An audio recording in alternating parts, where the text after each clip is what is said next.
Voilà. Et ben, bienvenue à toutes et à tous, bienvenue pour ce nouveau rendez-vous. Troisième rendez-vous d'un cycle de webinaires que l'on mène sur le sujet de la QVCT avec une approche un peu spécifique avec notre partenaire Randstad RiseSmart et les équipes notamment Jérémy et Julie. Pour information, on a eu déjà deux webinaires, un sur la culture prévention, un autre sur le DUERP, le DUERP en janvier dernier, et puis ce dernier sur l'intégration justement des RPS dans le DUERP, qui est, je pense, ce sujet au cœur de vos enjeux. On en a encore parlé lors de la dernière commission RH en janvier. Les risques psychosociaux, c'est pas mal revenu sur les échanges, et donc vous aviez été pas mal nombreux à vous inscrire. En présentiel, enfin en visio là aujourd'hui, et puis aussi en replay à nous regarder peut-être à nous consulter un peu plus tard. Donc on va continuer et je pense qu'on continuera encore à échanger sur ce sujet, peut-être avec des projets de formation ou d'échanges plus spécifiques sur les RPS. Mais aujourd'hui, on va revenir spécifiquement sur l'intégration des RPS dans le DURP. Je vais laisser Julie et Jérémy peaufiner, mais vous verrez, il y aura une actu réglementaire, il y aura des sollicitations aussi sur ce que vous menez de votre côté, et puis des conseils pratico-pratiques pour avancer sur le sujet. Comme d'habitude, on est sur un échange interactif, donc il va y avoir forcément des éléments un peu descendants, mais n'hésitez pas à poser vos questions dans le chat ou en levant la main. De toute façon, Jérémy et Julie vont vous solliciter aussi pour voir vos perceptions sur différents sujets. Mais l'idée, c'est vraiment de pouvoir être dans la discussion comme c'est souvent le cas à la BEA. Je vous laisse la main, Julie, Jérémy, si vous voulez continuer à Eh bien, prendre la merci parole. Jean-Bernard. Merci Vas-y. beaucoup, merci à toutes les personnes présentes pour ce dernier webinaire. C'est presque la larme à l'œil qu'on va l'entamer. Non, nous avons eu beaucoup de plaisir à vous accompagner depuis le mois de septembre sur cette grande thématique qui est notre spécialité, notre raison d'être. Pour ma part, je suis donc Jérémy Jouglas, chef de projet. J'anime les démarches prévention et qualité de vie et conditions de travail pour le cabinet Randstad RiseSmart. J'ai l'immense honneur d'être accompagné par Julie qui va se Ench- présenter. Oui, enchantée. Donc, Julie Duché-Suchot, je suis consultante et psychologue du travail dans les équipes de Jérémy. Et alors, j'interviens à aux trois niveaux de prévention qu'on verra aussi tout à l'heure plus en détail. J'interviens à la fois auprès de collaborateurs en souffrance, dans le cadre de formation et dans sensibilisation, RPS, harcèlement, toutes les thématiques en lien avec la qualité de vie au travail également. Et puis, dans le cadre de démarches d'évaluation des risques psychosociaux, euh, dans l'objectif de mener à bien des plans de prévention également. Merci Julie. Je vous propose sans plus attendre de plonger dans le sujet. Si tu peux passer. Oui, bien sûr. Hop. Alors effectivement, Jean-Bernard a pu le préciser, mais on a eu l'honneur donc d'animer l'atelier QVCT, puis le webinaire Culture Prévention, puis celui sur le DUERP et le PAPRI Pacte en janvier, désormais intégration des RPS dans le DUERP. Pourquoi je fais ce petit rappel? Effectivement, parce que faut pas oublier que la prévention, la santé au travail fait partie des pétales de la QVCT. Donc, c'est bien dans cette lecture que nous nous inscrivons et que nous avons proposé donc d'accompagner sur ces différents webinaires. Alors, avec une première question pour vous. L'évaluation Ah, des risques, c'est réponse A, utile. Réponse B, trop compliqué. Réponse C, difficile à expliquer. Réponse D, lunaire. Vous pouvez écrire vos réponses dans le chat. Alors, normalement, il y avait une petite musique. Là, il faut que tu mettes lecture, je pense, Julie. oui. Je sais pas si ça fonctionne. Bon, ça fonctionnait à l'essai, mais écoute, c'est pas grave. Alors,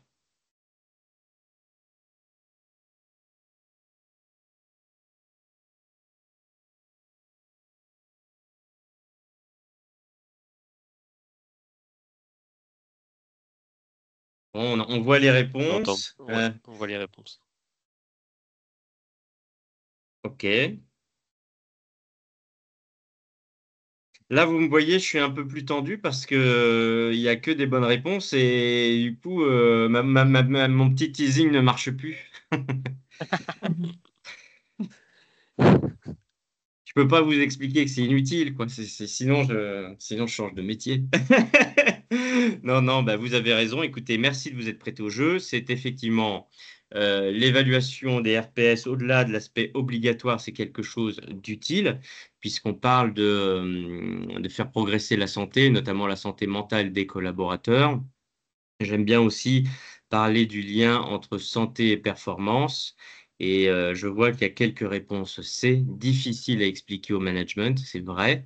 Le management, lui, voit ces sujets comme plutôt des cailloux qui l'empêchent de mener à bien ses démarches opérationnelles. Mais c'est pour ça que je parle de santé et de performance. C'est parce que la santé des collaborateurs, et notamment la santé mentale, ira mieux que le processus opérationnel fonctionnera mieux. Pourquoi? Parce que les collaborateurs, normalement, bah, seront déjà présents, ils seront engagés, motivés et ils seront plus efficaces puisque, à contrario, même si l'on oublie le phénomène de l'absence, eh bien, le phénomène du stress, par exemple, peut rendre moins efficace un collaborateur, soit parce qu'il va avoir des pertes de mémoire, parce qu'il va faire des erreurs, parce qu'il va faire tout un tas de choses de cette façon. Donc, c'est à la fois utile, c'est difficile à expliquer au management, mais le management a beaucoup de choses à gagner dedans. Sur les réponses B, j'entends que ce soit compliqué parce qu'on ne sait pas tellement comment s'y prendre, comment évaluer et à quel rythme. Lunaire, bah écoutez, il n'y a pas eu de réponse.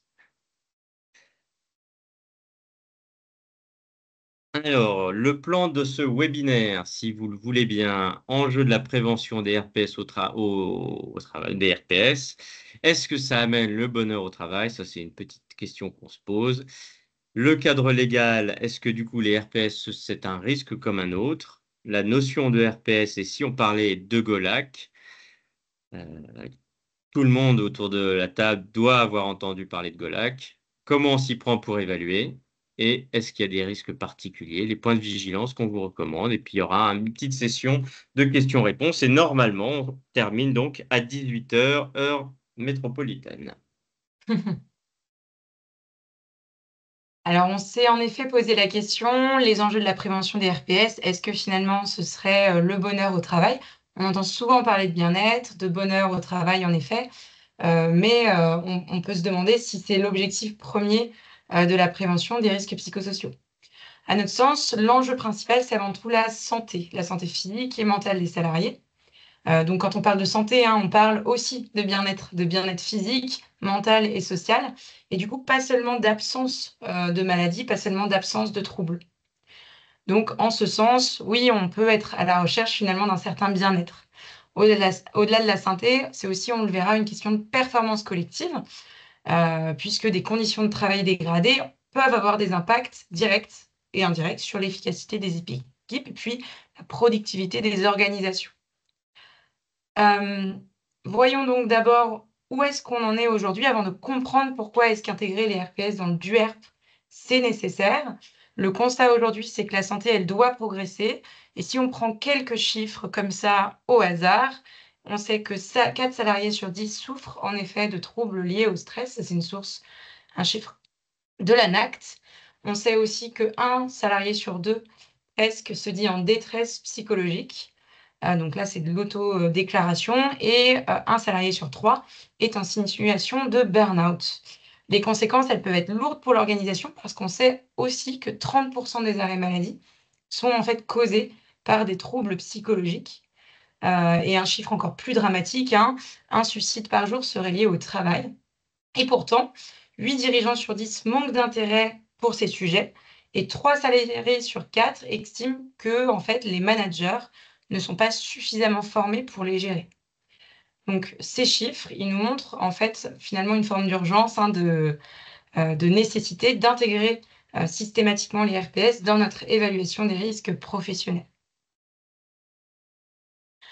En plus de ça, aujourd'hui, on est quand même capable de faire le lien un lien direct entre différents facteurs et des troubles pour la santé, enfin des troubles de santé mentale, par exemple, les idées suicidaires, comme une conséquence qu'on connaît peut-être tous de manière un peu globale, donc le burn-out, par exemple, qui est finalement la conséquence long terme de l'épuisement professionnel.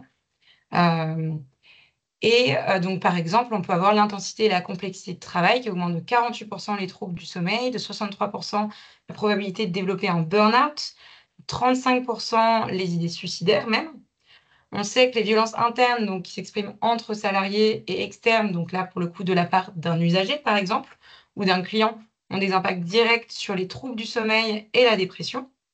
Et on sait aussi que l'exposition donc simultanée à plusieurs facteurs de risque augmente aussi de façon importante les risques de troubles de santé mentale et même certains sont incompatibles. Donc, par exemple, l'intensité du travail et le manque de reconnaissance. On pourrait aussi citer l'intensité du travail et le manque d'autonomie. Si j'ai trop de charges mais que j'ai pas la possibilité finalement d'avoir de l'autonomie pour y faire face et pour prioriser, là, ça va augmenter aussi mon risque de développer des troubles.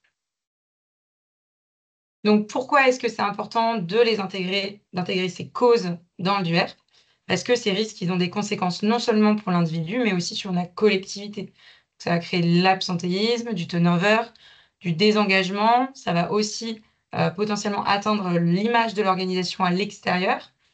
Donc peut-être atteindre aussi les capacités de recrutement. Et donc tout ça, ça entraîne une dégradation de la productivité et une perte de performance qui est globalisée. Donc, prendre en compte les RPS dans le DUERP, c'est protéger la santé des travailleurs, pardon, mais aussi assurer la viabilité de notre organisation. C'est pour ça que pour nous, c'est important. Alors, on va faire un petit rappel légal avec ce sous-titre. Est-ce que c'est un risque comme un autre? Je ne réponds pas tout à fait toujours à ce niveau, à cette question. Donc, le document unique est donc visé à l'article L. R 4121-3-1 du Code du travail, qui a été modifié par la loi du 2 août 2021. Il est précisé effectivement qu'il doit identifier et répertorier les risques professionnels pour les travailleurs, dont les RPS. Il doit être mis à jour régulièrement par l'employeur. Régulièrement, ça veut dire une fois par an. Et là, vous commencez à voir où je veux vous amener. Ça veut dire que, hypothétiquement, en effet, les risques psychosociaux sont un risque comme un autre, et par conséquent, ils doivent théoriquement être évalués et mis à jour tous les ans. Ça débouche sur donc un programme annuel de prévention. C'est ce qu'on voyait lors du dernier webinaire, notamment sur le PAPRI Pacte.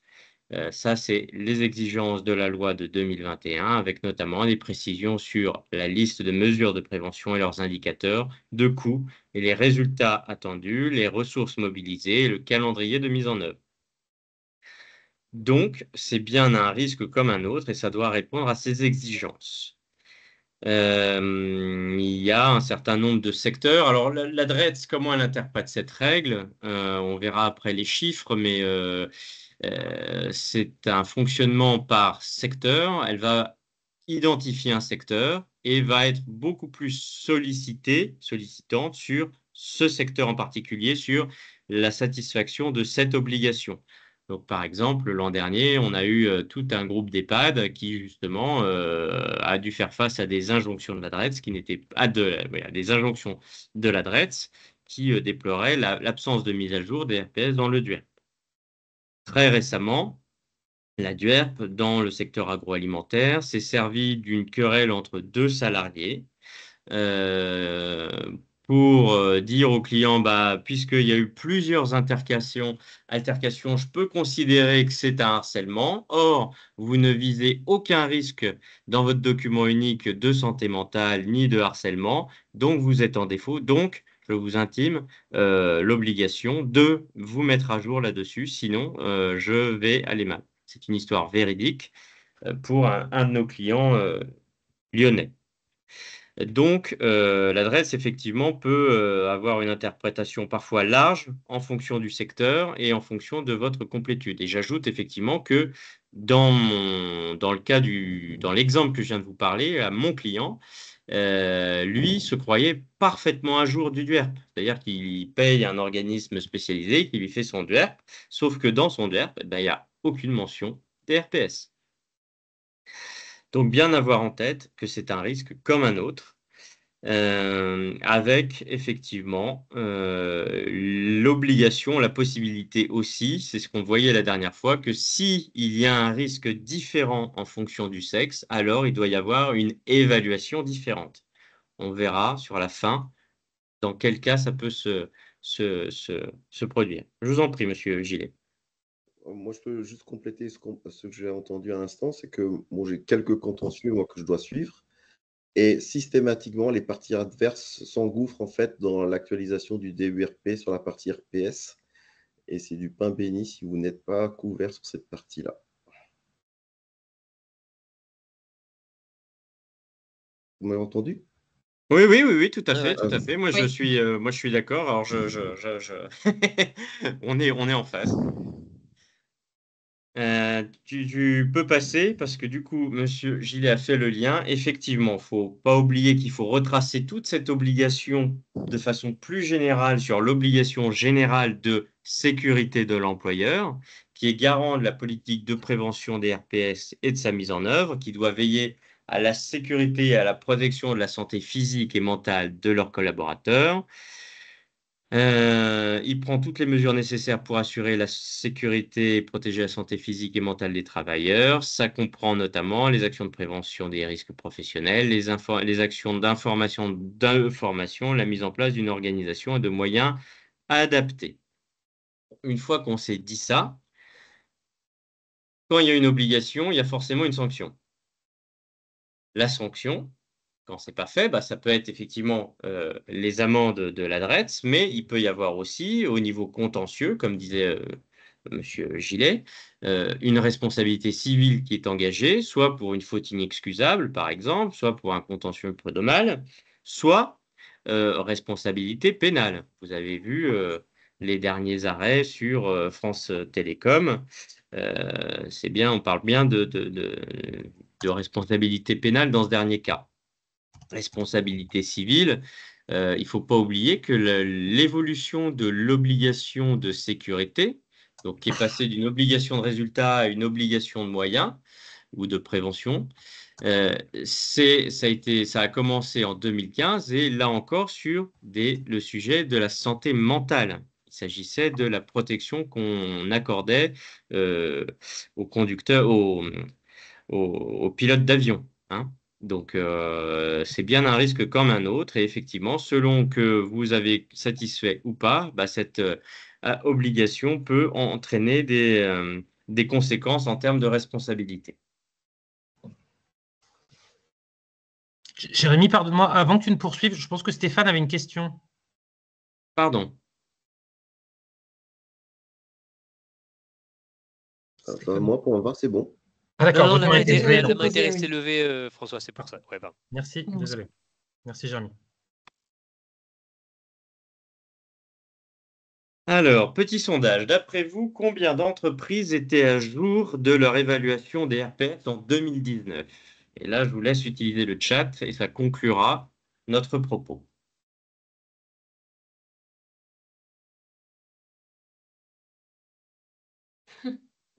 Moi, je pense que le public a eu la présentation avant, hein, parce que bon, effectivement, en 2019, seuls 33% des entreprises étaient à jour de leur évaluation des RPS. C'est intéressant parce que si vous regardez la même année, les entreprises qui, elles, étaient à jour sur l'évaluation des risques physiques, elles étaient 52%. Il y avait donc un gap de 20 points entre risque physique et risque RPS. Ouais. Donc là, on vient de voir pourquoi les RPS sont un enjeu de santé, de performance, mais aussi leurs enjeux juridiques. Et avant d'aborder leur intégration dans le DUERP, on vous propose de prendre un temps pour clarifier aussi ce que ça recouvre exactement, cette notion. Donc, l'un des travaux de référence en France sur ce sujet, c'est celui du rapport Golac, qui a été publié en 2011 et qui définit pour la première fois les risques psychosociaux. Donc, c'est pour ça qu'on vous propose de parler de Golac pendant quelques minutes maintenant. Donc, avant ça, on parlait de santé mentale, plutôt, et puis de santé mentale au travail, hein, bien sûr. Puis suite aux vagues de suicides chez France Télécom, notamment Renault, La Poste, le ministère du Travail a demandé à un collège d'experts de développer finalement un outil qui permettrait d'évaluer et de suivre le risque de burn-out, de suicide en entreprise. Et donc, le résultat finalement de cette commission, c'est le rapport Golac, qui est donc rédigé par une multitude d'experts sur le sujet, dont Golac, mais pas uniquement. On voudrait commencer par nuage de mots, encore une fois, dans le chat, hein, par vous demander, quand vous entendez risques psychosociaux, quels sont les mots ou les expressions qui vous viennent à l'esprit?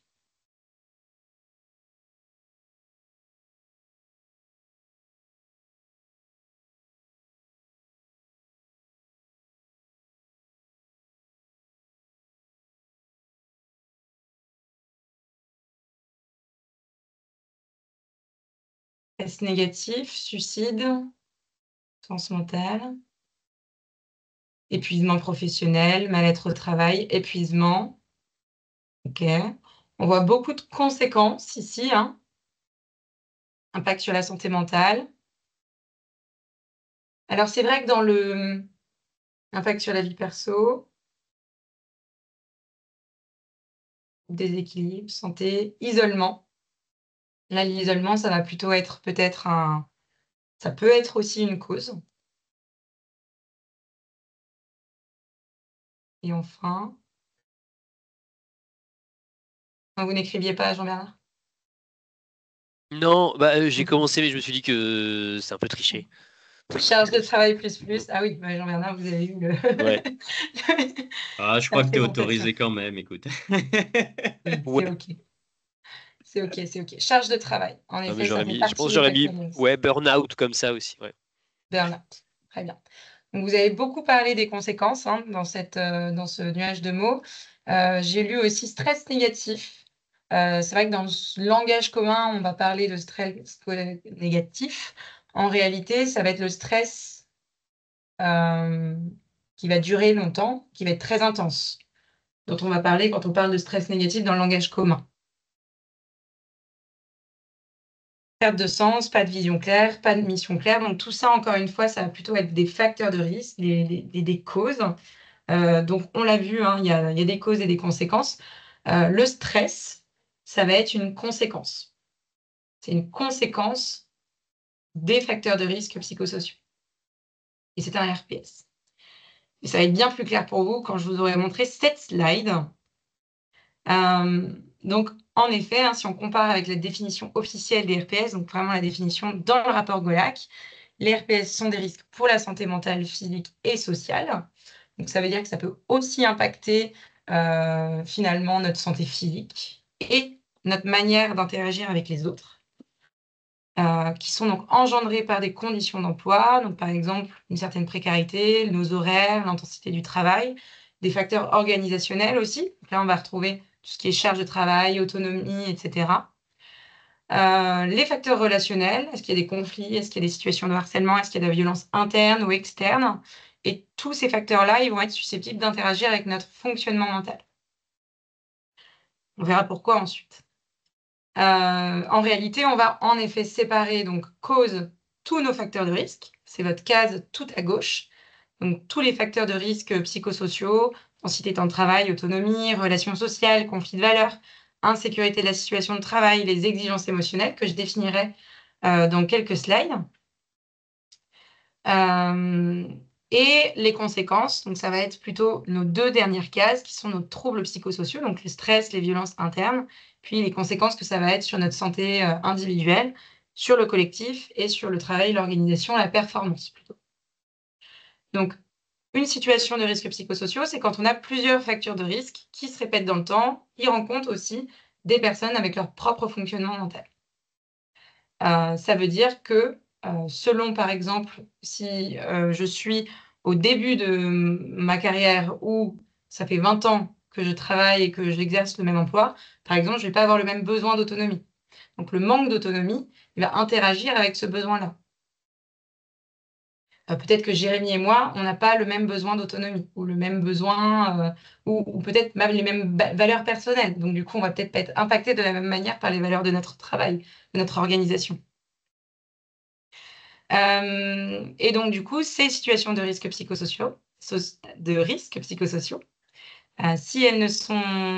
dedans, on a donc plusieurs facteurs de risque qui se retrouvent en déséquilibre aussi avec des ressources plus positives, on va se retrouver en situation de RPS. Donc, par exemple, le déséquilibre, ça peut être j'ai une grande charge de travail, mais pas suffisamment d'autonomie pour organiser mon temps de travail, pour prioriser mes charges de travail ou même planifier ma charge. Ça veut dire que je vais avoir que des urgences qui me tombent sur les bras. Donc, si elles ne sont pas traitées, ces situations, elles peuvent engendrer à leur tour des troubles psychosociaux, donc du stress, par exemple, des violences internes, donc violences internes entre salariés. Derrière ça, on va mettre, par exemple, le harcèlement moral, le harcèlement sexuel, et des violences externes, sachant que les violences internes peuvent être à la fois cause et conséquence.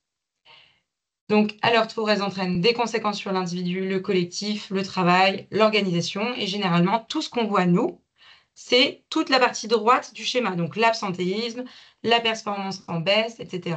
Sachant que tout changement dans ces indicateurs, généralement, c'est censé nous indiquer une situation potentielle de risques psychosociaux. Et l'objectif de DUERP, c'est d'aller à gauche de notre schéma pour identifier les causes et justement pour pouvoir mettre en place des actions de prévention.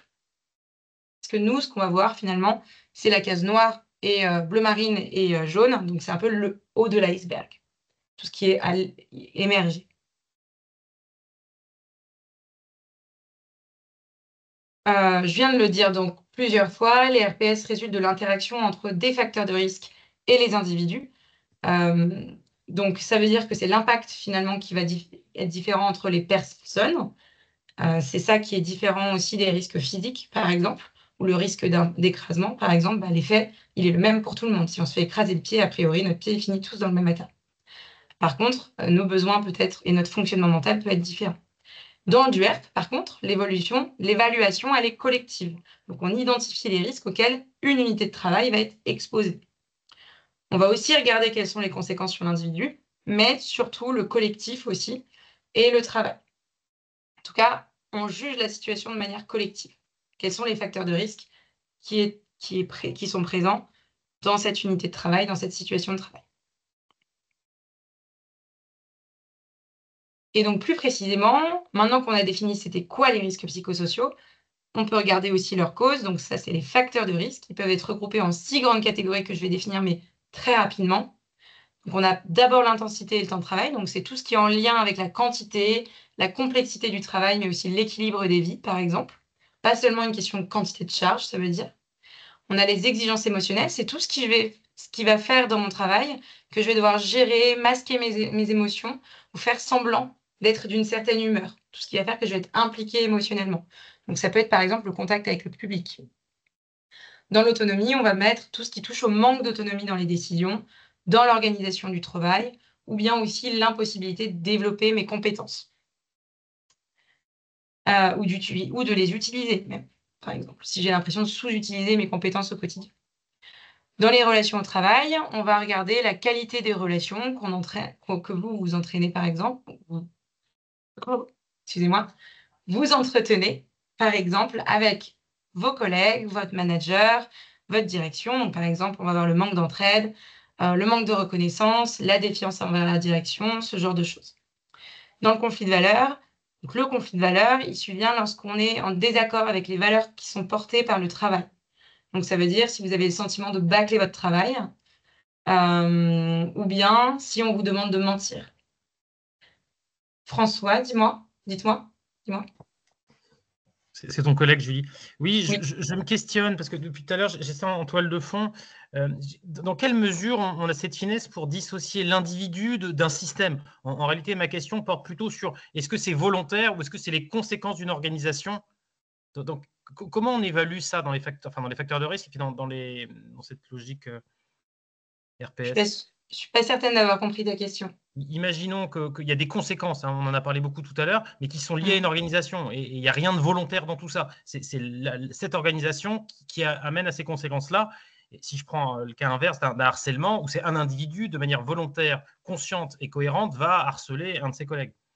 Comment on évalue tu comprends le sens de ma question, Julie? Alors, Oui. écoute, François, c'est ton interprétation que le harcèlement est purement individuel. Non, bien sûr. On touche aussi au management, qu'on va dire toxique, etc. Mais parfois, c'est quand même l'organisation du travail qui peut pousser certains managers justement à devenir très harcelants. Et il faut surtout pas penser que ce ne sont que des sujets individuels. Il y a toujours en toile de fond des données organisationnelles, soit parce qu'on a, dans les enquêtes harcèlement qu'on a pu faire récemment, c'était des managers qui ont trop abusé, elles avaient été appuyées par leur direction parce elles étaient surperformantes, donc on les présentait comme les nouveaux modèles de management, etc. Mais ça produisait sur le terrain des catastrophes. Donc, il y avait bien un cautionnement de la direction qui a promu ce type de management, etc., etc. Donc, c'est difficile en réalité de délier l'individu et l'organisation et le collectif de travail.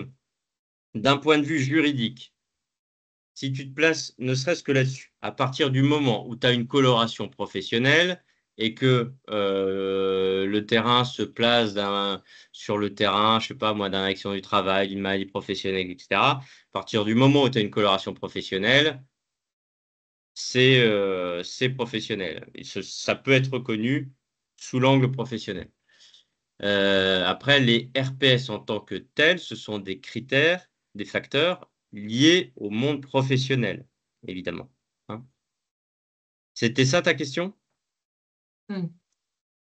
Finalement, en résumé, hein, on peut avoir une organisation qui permet le harcèlement. Donc finalement, ce qu'on va regarder, de toute manière, ça ne va pas être l'intention de la personne, mais qu'est-ce qui a fait que la situation, elle a pu advenir, elle a pu durer aussi longtemps.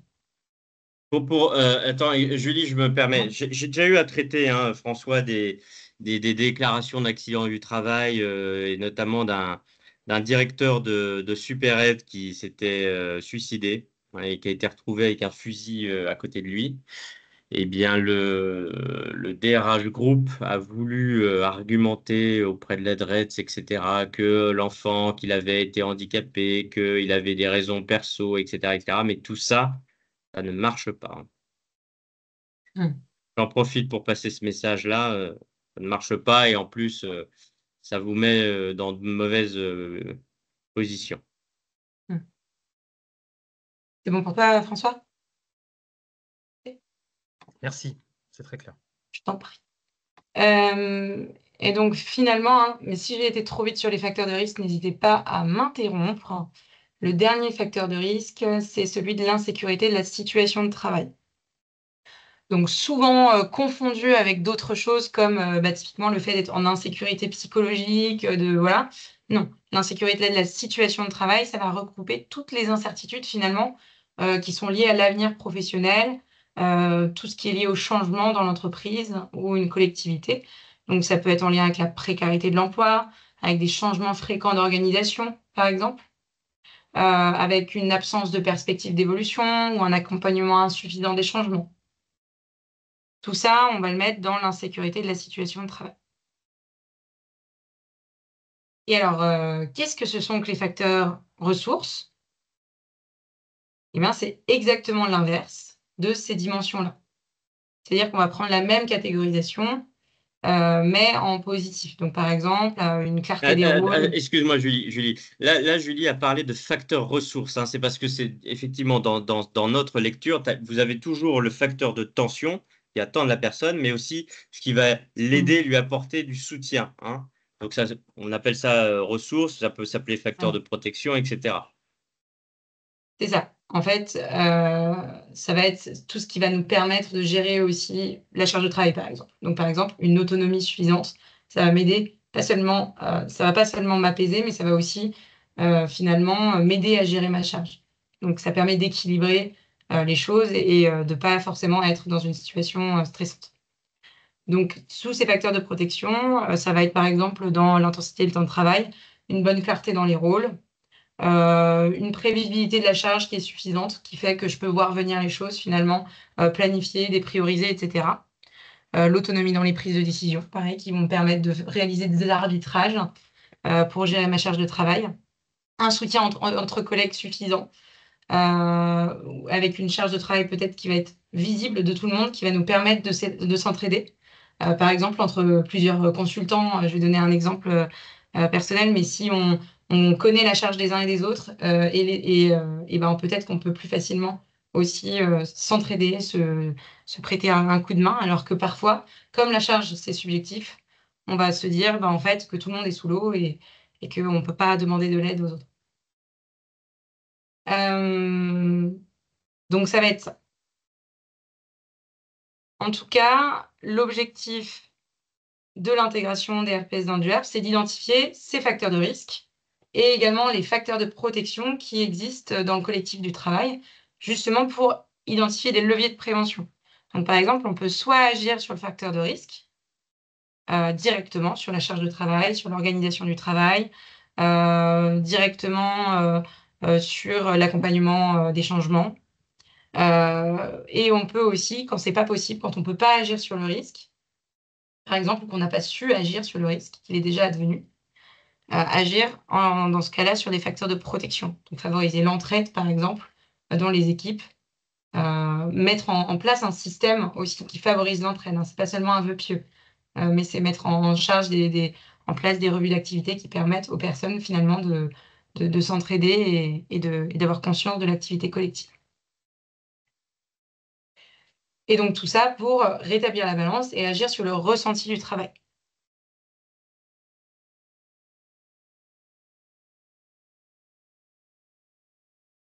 Alors, on va vous proposer d'étudier maintenant comment évaluer finalement ces RPS, comment s'y prendre. Puisqu'effectivement, l'objectif, c'est de les identifier, les évaluer et de les mettre dans le fameux DUERP. Est-ce que tu peux avancer, s'il te plaît? Merci. Il y a les différentes étapes et ça va fonctionner finalement un peu comme on avait vu la dernière fois sur le DUERP. Il y a toute une étape de préparation avec des questions à se poser sur quelles sont les unités de travail pertinentes.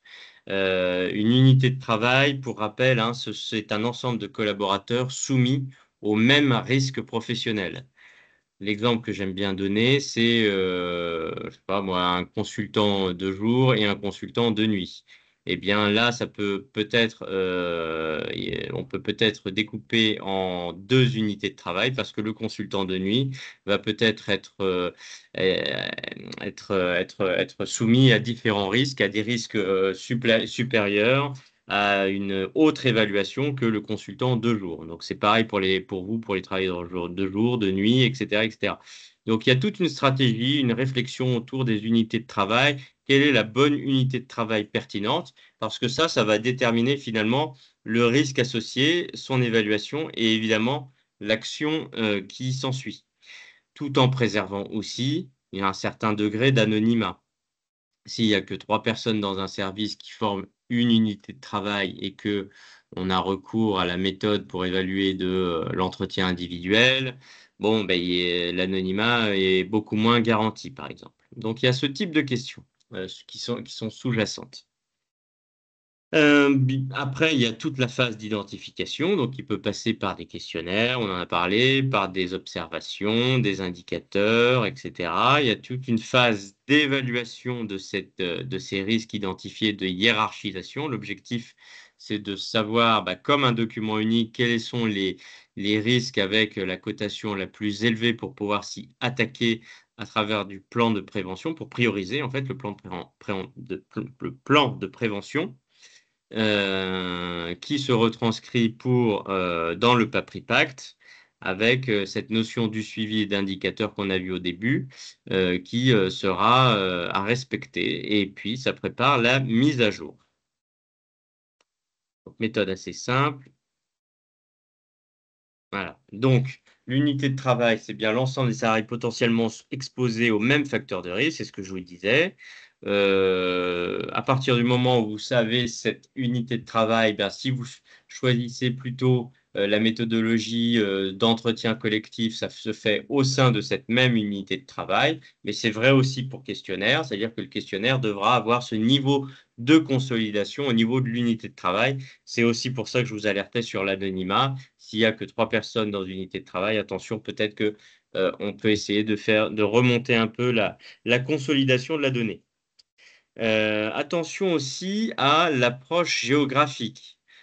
Certes, le DUERP est fait au niveau du SIRET, mais il y a plein de situations où il y a des salariés qui vont travailler sur un emplacement de travail autre. Donc peut-être il y a quelque chose à prendre en compte aussi à ce niveau-là. C'est pas peut-être, c'est sûr. Tout à l'heure, dans la phase repérage, je vous ai dit aussi, attention, peut-être identifier les bons outils ou les bonnes façons de voir pour les bons services où il faut particulièrement creuser. Ben ça, dans votre analyse préalable, évidemment, vous pouvez regarder l'évolution de l'absentéisme. Comment évolue l'absentéisme dans tel ou tel service ou telle unité de travail par rapport à la moyenne des autres service, unité de travail ou la moyenne groupe? Est-ce qu'il y a une augmentation des démissions ou des mutations? Est-ce qu'il y a des accidents du travail ou des maladies professionnelles en particulière augmentation dans ce secteur? Est-ce qu'il y a par exemple des restrictions d'aptitude qui sont plus conséquentes que dans le groupe ou qu'habituellement? Est-ce qu'il y a des postes vacants, mais aussi des conflits, des situations de conflits, des équipes qui sont en perpétuelle tension? Ça peut indiquer des risques RPS sous-jacents. Une organisation de travail peut-être pas adéquate, peut-être des objectifs pas adaptés, etc., etc. Encore une fois, les conflits, c'est que la partie émergée de l'iceberg. Donc, c'est vrai que quand on les regarde comme ça, on voit 2 individus qui sont peut-être en conflit, mais en réalité, il peut y avoir en sous-jacent, en cause explicative, des causes organisationnelles et collectives. Donc, tout ça, c'est un indicateur qui peut vous amener à dire, tiens, attention, il faut que cette unité de travail, ce secteur, ait peut-être un focus plus particulier. Donc, parmi les différentes méthodes qu'on peut utiliser, vous avez bien évidemment le questionnaire en ligne, le questionnaire papier. Ça fonctionne, ça aide à avoir une certaine objectivité dans les réponses, puisque les unités de travail sont comparées les unes aux autres à travers les mêmes réponses, les mêmes questions restreintes que les autres, etc. En revanche, le questionnaire ne permet pas forcément d'expliquer le facteur. Je vous prends un exemple. Si dans les relations managériales ressortent en rouge ou en particulière tension, le questionnaire vous permet d'avoir cette information. En revanche, ne vous permet pas de comprendre pourquoi. Quel est le problème? Idem pour la charge de travail. Le questionnaire peut mettre en avant un problème d'intensité, d'amplitude horaire, des interruptions fréquentes, etc., etc. En revanche, ne vous permet pas vraiment de comprendre pourquoi il y a ça et surtout, par conséquent, d'adapter vos réponses, l'accompagnement adéquat. Donc, c'est pour ça que, par principe, nous, on aime bien mettre questionnaire plus entretien collectif qu'on peut faire par unité de travail où justement qui vont permettre d'apporter des informations complémentaires pour mieux comprendre une situation. On peut non plus doubler, mais cette fois-ci tripler cette analyse avec des observations en situation de travail. C'est-à-dire que sur certains secteurs, un tiers peut être amené à observer une situation de travail, donc durant quelques heures, parce que pas pendant quelques minutes, parce que les gens ne sont pas naturels. L'objectif, c'est que les personnes observées soient totalement naturelles et qu'on voit l'activité se produire. Donc, la situation d'urgence, les interruptions, les ordres contradictoires, etc., etc., etc. Et à ce moment-là, ça permet là encore d'objectiver les données.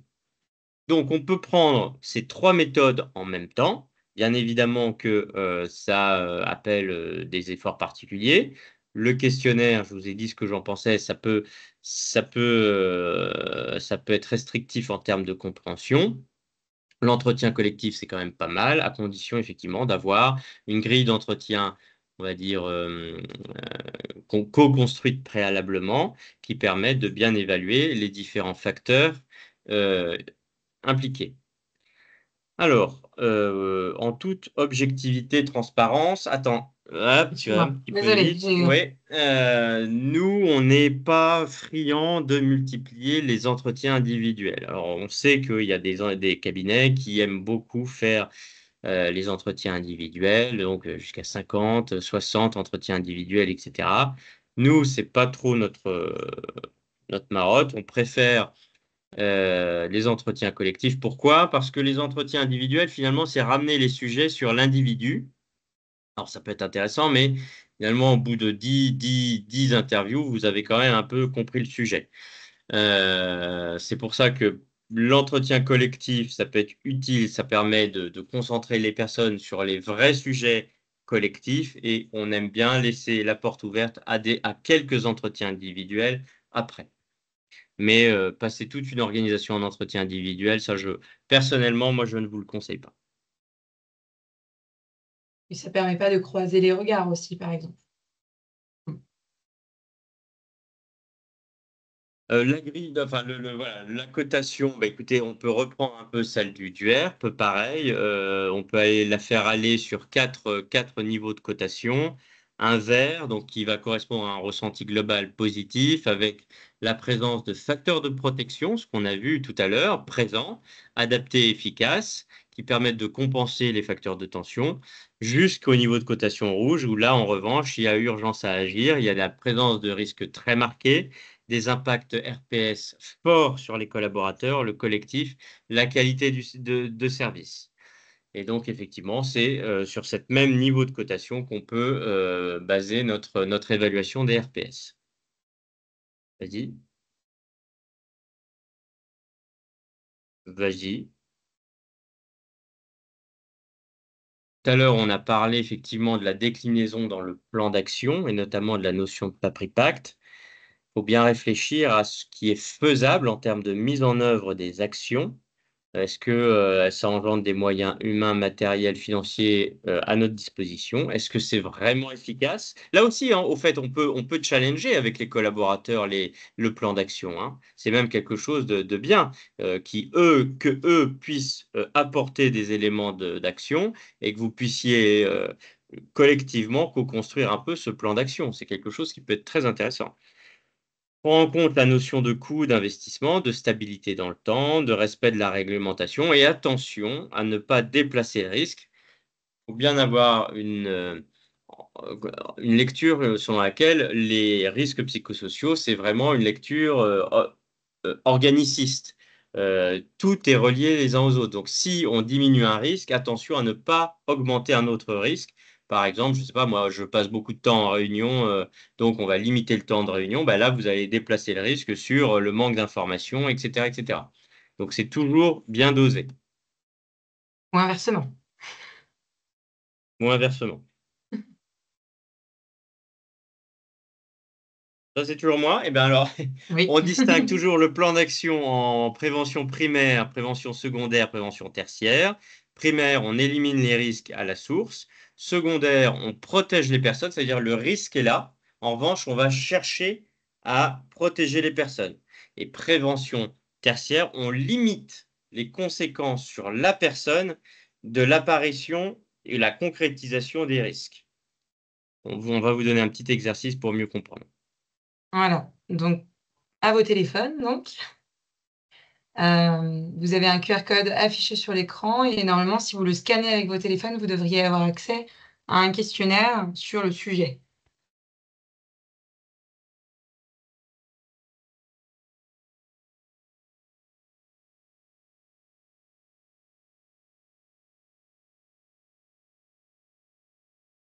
Tout fonctionne? J'ai l'impression que ça va. Ouais. On me demande de me connecter à mon compte Google. Ah. Ah, Euh, tu es dessus, Julie? hmm. J'ai pas mon mot de passe, donc je peux pas. Attendez, je modifie les paramètres tout de suite. Ouais. Hop. C'est une question de paramètres. La même chose chez moi.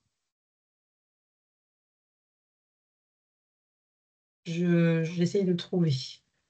Réponse, ne pas collecter.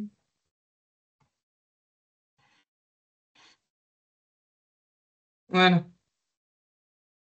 Normalement, si vous rafraîchissez, ça devrait être bon.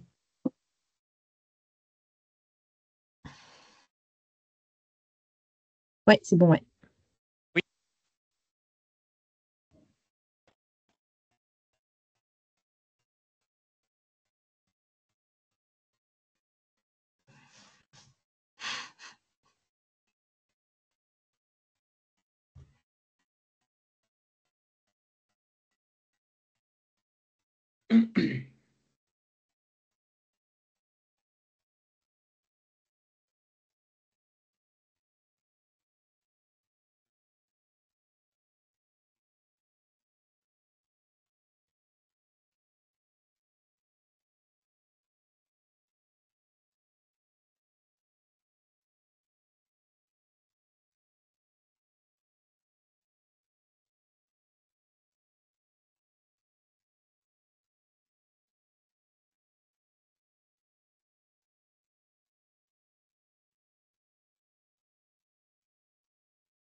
On a 2 réponses finalisées.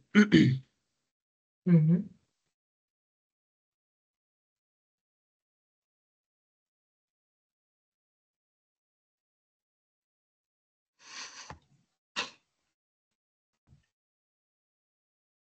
Encore quelques secondes.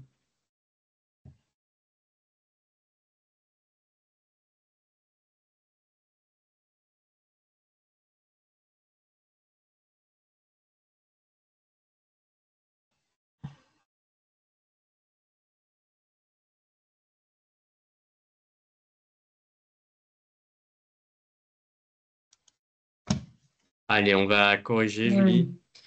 Alors, du coup, les questions qui généraient le plus d'erreurs de votre côté, c'était par exemple une politique de lutte contre le harcèlement est mise en place par l'entreprise. Et donc là, on a 2 réponses correctes, par exemple, sur 5. Qui avait dit que c'était plutôt secondaire, par exemple? D'accord, Muriel? Très bien. Pourquoi est-ce que vous aviez mis secondaire rapidement, comme ça? Pour moi, le primaire, c'était que le risque était vraiment avéré, quand là, on était sur plutôt de la prévention, donc j'étais plutôt sur le secondaire, mais voilà. D'accord. Alors, du coup, pour rappel, hein, la prévention primaire, c'est ce qui va nous permettre d'éviter, de réduire le risque. Et donc, une politique de lutte contre le harcèlement, ça va nous permettre de réduire finalement la probabilité que des comportements adviennent. Donc, ça va, en amont, prévenir le risque de harcèlement. Donc, du coup, ça va plutôt être de la prévention primaire. L'entreprise décide de diminuer les horaires de travail. Là, on réduit le risque, c'est assez évident, on va dire. C'est bien de la prévention primaire. L'organisation propose des ateliers de gestion du stress pour ses employés. Donc là, on avait beaucoup de secondaire et un petit peu de tertiaire.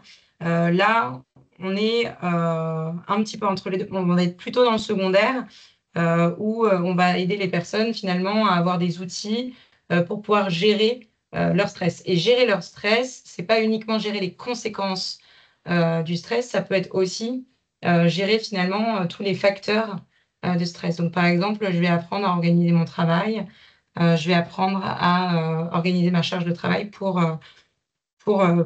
développer moins de stress. Un salarié victime de burn-out bénéficie d'un accompagnement individuel et d'un suivi médical. Vous avez été majoritairement dans la réponse prévention tertiaire, c'est bien la prévention tertiaire qui permet de réduire les conséquences. Une politique de lutte contre le harcèlement, je viens de le dire. Les formations sur la communication non violente sont proposées aux managers. Donc là, on est plutôt dans la prévention secondaire. Vous avez été beaucoup à dire primaire. Secondaire, parce que là, on donne des outils aux managers, finalement, pour, par exemple, gérer les conflits. Ça va être ça. Donc là, on donne un outil pour gérer le facteur de risque, pour gérer le risque. Un salarié ayant souffert de dépression est réintégré avec un poste aménagé et un soutien continu. Ici, on est bien dans la prévention tertiaire, dans le sens où le risque, il est présent. Facteur de risque, il est là. Il y a déjà eu des conséquences. Et là, on aide la personne à se réinsérer finalement dans son environnement de travail. Et on la soutient plutôt après qu'il y ait eu l'événement.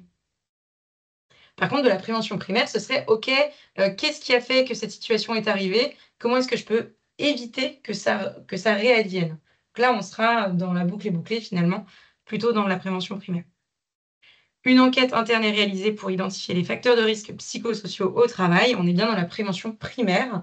Donc, quand vous êtes dans une démarche d'évaluation des risques psychosociaux, vous êtes bien dans une démarche qui relève de la prévention primaire. L'entreprise propose un accès à une plateforme de conseil psychologique en ligne. Vous avez été beaucoup à dire secondaire. Là, on est plutôt dans la prévention tertiaire, où là, on va donner accès à un soutien psychologique. On réduit l'impact, finalement, sur les personnes, mais ça ne les empêche pas d'être exposées au risque. Par contre, potentiellement, elles peuvent avoir des conseils sur comment gérer les risques. Donc, en ça pourrait être du secondaire également. L'organisation met en place des groupes de parole pour les salariés qui ont vécu des situations traumatisantes. Encore une fois, on est plutôt dans la prévention tertiaire. Et enfin, les conditions de travail sont analysées et adaptées pour réduire la pression sur les employeurs. Donc là, encore une fois, on est bien dans une espèce de démarche diagnostique qui permet de mettre en place des actions de prévention. On est dans une action de prévention primaire. Pour que ce soit un petit peu plus clair pour vous, là, l'idée, c'était de vous faire un petit peu réfléchir sur le sujet. On va vous donner un petit exemple, mais qui concerne, là, pour le coup, un facteur de risque, qui peut être, du coup, les violences externes. Donc, pour rappel, des violences qui s'expriment depuis les personnes extérieures à la collectivité, donc des usagers, la famille d'usagers, par exemple, vers des salariés. Par exemple, j'ai une infirmière qui m'avait raconté, elle est en réanimation dans un hôpital, et qui me disait qu'il y avait une famille qui les avait traités d'assassins, parce qu'ils n'étaient pas satisfaits du soin qui était donné à la personne qui était à ce moment-là en réanimation. Donc, une action de prévention primaire. Là, il va s'agir d'identifier finalement le risque, quel est le facteur des risques, pour éliminer le risque à la source.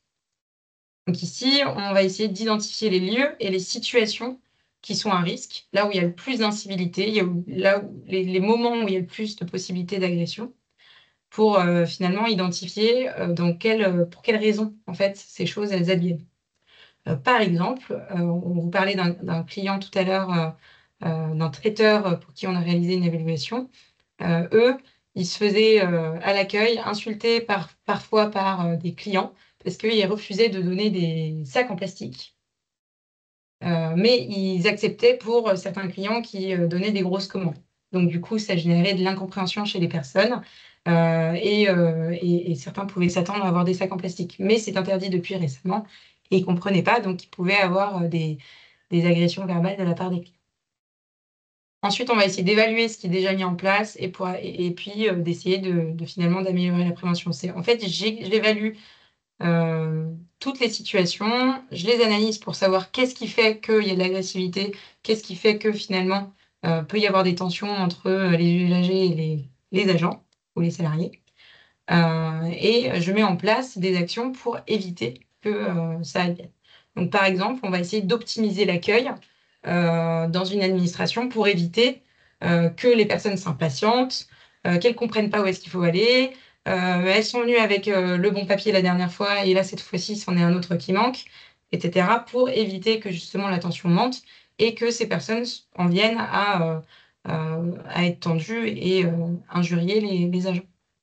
En prévention secondaire, on va chercher à protéger les personnes qui sont du coup déjà exposées à un risque, peut-être pas encore de conséquences sur la santé, mais on va les aider à gérer ce risque.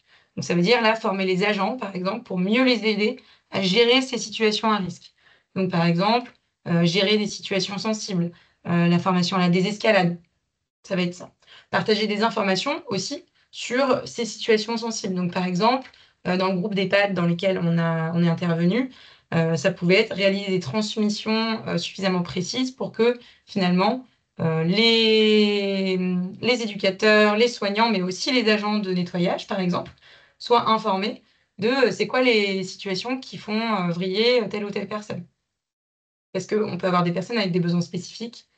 Et du coup, l'idée, c'était de permettre à tout le monde de comprendre comment est-ce que je dois agir quand je suis en voiture ou quand je suis avec une personne avec des besoins particuliers auxquels je ne saurais pas comment agir si je n'étais pas informée. Et enfin, on va avoir la prévention tertiaire où là, on va limiter les conséquences. Donc là, l'objectif, c'est d'apporter un soutien immédiat aux salariés qui sont déjà concernés par le facteur de risque, où il y a déjà des conséquences. On n'a pas su éviter le risque. Donc finalement, c'est un peu les pompiers qui arrivent quand une maison brûle avec leur lance pour éteindre le feu.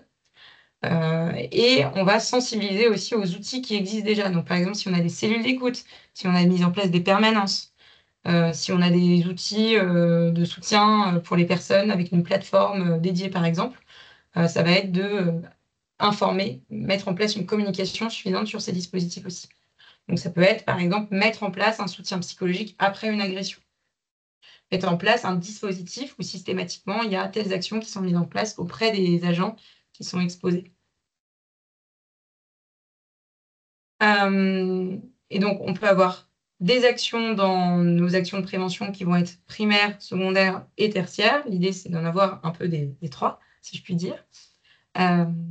Et l'objectif ensuite, c'est de, pour chaque action, décliner un plan d'action en indiquant, donc, comme pour le PAPRI Pacte dans le DUERP physique, les mesures à mettre en œuvre, le délai, le responsable de mise en œuvre, les ressources mobilisées, les conditions d'exécution, le coût, les indicateurs de suivi et ou de résultats, et puis un ordre de priorité en fonction de la cotation du risque, et puis peut-être de la faisabilité aussi des actions.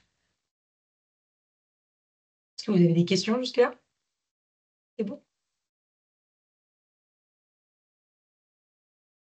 Et je vais finir par donner la parole à Jérémy. Merci, et moi je vais être rapide sur le risque particulier harcèlement, agissement sexiste. J'en ai déjà parlé un petit peu la dernière fois. Est-ce que ça s'évalue? Suspense intenable. En effet, la logique voudrait que ça s'évalue. Pourquoi? Si je reprends l'article L 4121-2 du Code du travail, l'employeur met en œuvre les mesures prévues. Julie, si tu peux enlever le petit... Ah, excusez-moi. L'employeur met en œuvre les mesures prévues sur le fondement des principes généraux de prévention. 7e principe, planifier la prévention en y intégrant dans un ensemble cohérent la technique, l'organisation du travail, les conditions de travail, les relations sociales, tout ça, rien de problème, pas de problématique, et l'influence des facteurs ambiants, notamment les risques liés au harcèlement moral et au harcèlement sexuel, ainsi que ceux liés aux agissements sexistes. Donc, là, le législateur vous dit effectivement que vous devez tenir compte à la fois dans cette évaluation de ces risques particuliers et dans vos plans d'action, c'est-à-dire comment vous les prévenez. Autre article, L 4121-3, l'employeur évalue les risques pour la santé et la sécurité. Cette évaluation des risques tient compte de l'impact différencié de l'exposition au risque en fonction du sexe. Donc ça vise bien évidemment les agissements sexistes. Est-ce que dans mon entreprise, il y a un risque différent pour les hommes ou pour les femmes par rapport au risque agissement sexiste, par exemple? Si oui, eh bien, ça appelle une cotation particulière et donc des actions particulières. Résultant de la combinaison de ces deux articles, le risque harcèlement moral et harcèlement sexuel, aussi, on peut se poser la question. Je reviens à mon étape repérée de la méthode d'évaluation. Est-ce que dans mon unité de travail, j'ai un certain nombre de signalements, harcèlement ou agissements sexistes en augmentation? Donc, quand je vais évaluer, je dois tenir compte de cela et essayer de comprendre pourquoi et adapter mon plan d'action en fonction.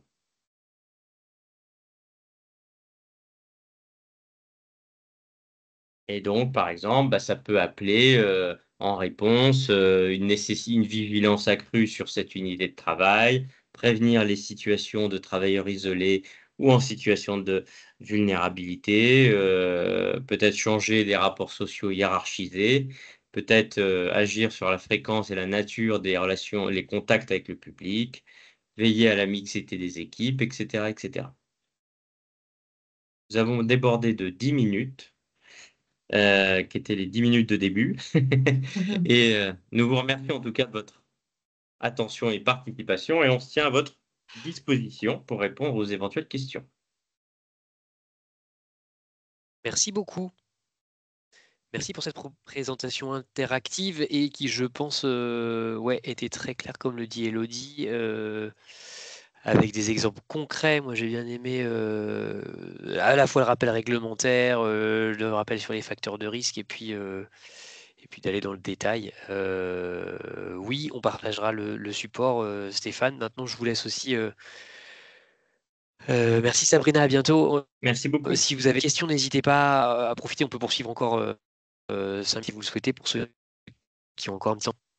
Si vous souhaitez aller un peu plus en avant sur cette thématique-là, Jean-Bernard se fera un plaisir de communiquer les coordonnées de Jérémy et de Julie, si vous avez un projet, un programme. Je ne vais pas vous faire la présentation de l'offre. Peut-être le plus simple, c'est d'en discuter, mais sachez que le panel d'intervention peut être relativement large et surtout en lien avec vos besoins. J'arrête là. En tout cas, ça ouvre déjà des pistes de réflexion. Merci pour ça. Des tips de comment est-ce qu'on peut s'engager dans la démarche, commencer à réfléchir à ça. Ouais, c'est top, je pense. Est-ce qu'il y a des remarques